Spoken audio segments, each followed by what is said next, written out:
introduciendo un poco, amigos, lo que será nuestra conversación con el invitado de hoy. La insuficiencia cardíaca, más que una enfermedad, es el resultado de diversos procesos patológicos que afectan al corazón paulatinamente hasta un punto en el cual este órgano ya no es capaz de suplir los requerimientos metabólicos de nuestro organismo. Algunas de las causas de esta insuficiencia cardíaca son la hipertensión arterial de larga data no controlada, no detectada. Por tanto, la cardiopatía isquémica crónica, un infarto al miocardio, anormalidades de las válvulas cardíacas, entre otras tantas anormalidades o problemas. Y eso es lo que precisamente vamos a aprender junto a nuestro invitado del día de hoy, lo que es la insuficiencia cardíaca, cómo se trata, cómo se previene. Está con nosotros el doctor Claudio Garay, médico internista del Centro Profesional La Califor. Buenas noches, doctor, bienvenido. Buenas noches, María Laura, gracias por la invitación. Para los que no somos especialistas, ¿qué se puede catalogar o considerar como una insuficiencia cardíaca y cómo suele manifestarse para que los que nos escuchan pues puedan identificar este problema de salud? Bueno, evidentemente es un problema de salud pública, como tú dijiste en la introducción, se puede definir como la incapacidad que tiene el corazón en un momento dado de hacer la función para la cual está desarrollado, que es el mecanismo de bomba. El corazón lo que nos garantiza es un flujo sanguíneo permanente, persistente, a un ritmo regular para mantener los procesos metabólicos en el organismo. Evidentemente denominamos insuficiencia cardíaca cuando presenta incapacidad para realizar esas funciones. Cuando eso sucede, se generan síntomas de dicha incapacidad. Frecuentemente el paciente puede presentar disnea, puede presentar que es la disminución de la capacidad de poder respirar, puede presentar congestión, bien sea pulmonar o periférica. El paciente en ese sentido presenta edema, que significa el aumento de volumen de los miembros inferiores de las piernas, y signos de congestión pulmonar, como te decía. De tal manera que lo importante aquí es determinar los factores de riesgo para evitar que progrese la enfermedad. Ahora, este tipo de síntomas que usted enumeró no pudieran ser eventuales, o sea, una que otra vez, o con qué frecuencia deberían presentarse para considerar verdaderamente que debemos acudir al especialista porque podemos estar padeciendo una insuficiencia cardíaca. Importantísima tu pregunta, porque lo más significativo es evitar que el proceso de daño cardíaco o miocárdico, que es como se llama el músculo que constituye la fibra en el corazón, no esperar que se haya deteriorado, sino prevenir los llamados factores de riesgo cardíaco que predisponen a que el paciente se desarrolle una insuficiencia cardíaca, desarrolle un daño al tejido miocárdico. Tú nombraste algunos al comienzo, un paciente que sabe que tiene antecedentes de hipertensión, un paciente que tiene familiares que de alguna manera han tenido eventos isquémicos, han tenido infartos al miocardio, que tiene obesidad, que tiene sedentarismo, que tiene antecedentes previos de alguna lesión de tipo valvular. Lo importante es que ese paciente se ponga en control y permita a los médicos, a los que estamos dedicados a estos mecanismos de prevención, que llegue a insuficiencia cardíaca. Ante todo es prevención de que el evento llegue. Está con nosotros el doctor Claudio Garay, médico internista. Quedamos de hablar de las enfermedades, doctor, que generan insuficiencia cardíaca. ¿Cuáles son? ¿Y cómo se diagnostica? O sea, ¿qué herramientas se utilizan para determinar a ciencia cierta que el individuo, el paciente, está padeciendo insuficiencia cardíaca? Decíamos al comienzo que existen varios factores predisponentes. Probablemente la de mayor importancia desde el punto de vista epidemiológico sea justamente la hipertensión arterial. Tenemos alguna estadística nacional. Se sabe, por ejemplo, que entre el 30 y el 32% de la población venezolana padece de hipertensión arterial, y frecuentemente conocido como el asesino silencioso. El paciente puede tenerla durante muchísimos años sin llegar a desarrollar sintomatología, y los síntomas iniciales pueden ser determinados por esta entidad y no por el desarrollo en sí de la insuficiencia cardíaca. Pero supongamos que un paciente, incluso conociendo que es hipertenso, no se trata. Lo que va a suceder ahí, María Laura, es que progresivamente el corazón, en una primera fase, decimos nosotros, se hipertrofia, su masa muscular se incrementa para tratar de compensar el incremento de presión arterial que se está generando a nivel periférico. Pero si sigue sin ser tratado y el paciente o se trata de manera inadecuada, llega un momento que el corazón se dilata, y esa dilatación ya sí se considera patológica y es la primera fase de desarrollo de ICC o de insuficiencia cardíaca congestiva, como nosotros la conocemos. De tal manera que, aunque no es la única causa, la hipertensión con mucho, en más del 70-80% de los casos, es la principal etiología de la insuficiencia. El principal origen. Ahora bien, conociendo esto, ¿qué le aconseja a la gente con respecto a lo que debería ser la tarea preventiva? ¿A partir de qué edad y bajo a qué, o basándose en qué antecedentes ellos deberían chequearse la atención con cierta frecuencia? Fíjate, de hecho la prevención debe comenzar incluso desde el útero, desde la fase, si se quiere, materna, porque los factores genéticos se conocen, son quizás el principal elemento predisponente a que en un futuro un individuo que no se cuide y los presente desarrolle la entidad.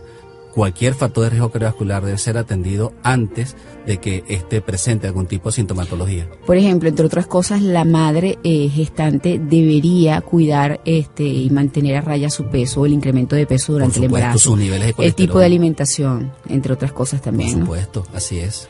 Bueno, entonces lo que quiere decir que desde que estamos chiquiticos ya debemos cada cierto tiempo controlarnos la tensión y medirla para ver qué tan regular es, en función de que he sabido de casos de niños que a los 11 años ya son hipertensos. Así es, y de hecho progresivamente estamos recibiendo cada vez más jóvenes adolescentes con cifras tensionales consideradas ya en nivel de hipertensión arterial, y ese es un muchacho que precozmente puede llegar a desarrollar insuficiencia cardíaca si no lo atendemos. ¿Qué pruebas se practican en el individuo para ya dar con el diagnóstico exacto que se trata de una insuficiencia cardíaca lo que está padeciendo? Bueno, tenemos varios elementos para poder confirmar el diagnóstico. Inicialmente, el aporte más importante lo da la clínica. En el paciente que ya tiene los síntomas establecidos, tenemos algunas pautas de clasificación, tanto internacionales como nacionales, que nos permiten saber en qué estadio de la enfermedad está. Básicamente la incapacidad. O sea, que existen distintos tipos de insuficiencia cardíaca en función de su severidad. Eso es correcto. Y la estratificamos en 4 niveles, o en aquel paciente en la última clasificación que tiene factores de riesgo asociados, para hacer elementos de prevención a ese paciente, en el sentido de evitar que progresen dichos factores hasta la entidad. ¿Cuáles son los tratamientos que se aplican para, precisamente según el estadio, controlar o mejorar la calidad de vida de este paciente, si es que en todo caso no se puede lograr revertir ese proceso de insuficiencia? No lo sé. De hecho, es poco probable poder revertir una vez que tienes el corazón completamente dilatado.